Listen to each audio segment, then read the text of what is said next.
शहजाद इकबाल, आपसे जानना चाहेंगे, अनवारुल हक काकड़ के नाम पर बतौर निगरां वज़ीर-ए-आज़म इत्तफाक कर लिया गया है। इस फैसले को कैसे देख रहे हैं?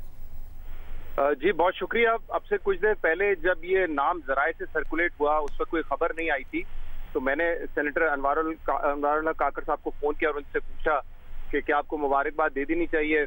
तो उन्होंने कहा बहुत सारे लोग मुबारकबाद दे रहे हैं, लेकिन किस बात की मुबारकबाद। तो मैंने उनसे कहा कि आपका नाम आया है बतौर prime minister, care taker prime minister. तो उन्होंने कहा बस देखें खैर की खबर होगी। तो उस वक्त उन्होंने कंफर्म या इसको डिनाई नहीं किया, उन्होंने सिर्फ ये कहा खैर की खबर होगी, और उसकी कुछ देर बाद ही ये खबर जो है ब्रेक हो गई। और आप ये समझे कि ये इतना सीक्रेट था कि उनके एक दो बहुत ही करीबी दोस्त हैं, उनसे भी मैंने पूछा कि क्या उनका नाम आ सकता है बतौर निगरां वजीर आजम। तो उनके दोस्तों को भी इल्म नहीं था। वो कह रहे थे चीफ मिनिस्टर के तौर पे तो मुमकिन है, निगरां वजीर आजम के तौर पे तो ये नहीं लगता कि ऐसा हो सकता है। तो इस पूरे मरहले को बहुत ही, जैसे हमें पता है कि जो टॉप रैंक्स थे PMLN के, पीपल्स पार्टी के, उनको भी नहीं पता था कि कौन सा नाम आएगा।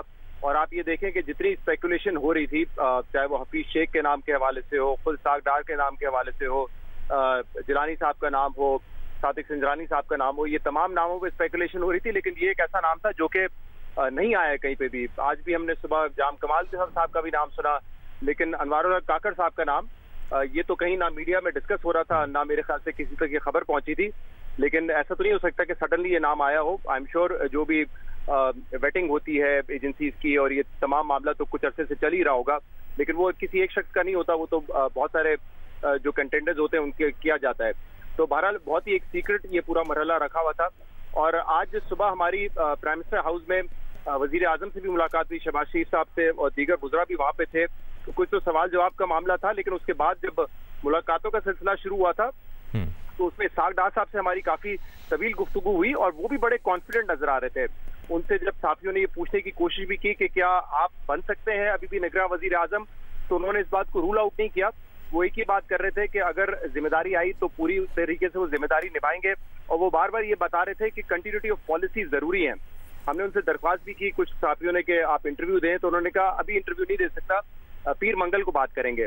तो ऐसे हिंट्स मिल रहे थे कि शायद उनका नाम भी बतौर निगरां वजीर आजम आ सकता है। लेकिन मैं आपको बताऊं कि उनका नाम तो नहीं आया, लेकिन इस बात को रूल आउट नहीं किया जा सकता कि वो इस निगरां काबीना का हिस्सा होंगे और शायद बतौर फाइनेंस मिनिस्टर हों।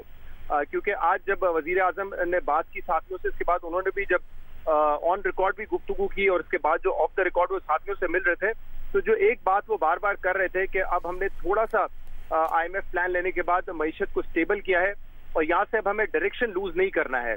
जो इन्वेस्टमेंट आनी है, जो SIFC बनाया है, उसका काम कंटिन्यू होना चाहिए। तो उनकी इस बात से महसूस हो रहा था कि कहीं ना कहीं वो होपफुल है कि उनको कोई ओहदा इस केयर टेकर सेटअप में मिलेगा। तो वजीर आजम का नाम तो नहीं आया उनका, बट ये ऐन मुमकिन है कि वजीर खजाना के तौर पे, निगरां वजीर खजाना के तौर पे वो अपनी जो इस वक्त फराइज है वो कंटिन्यू रखें।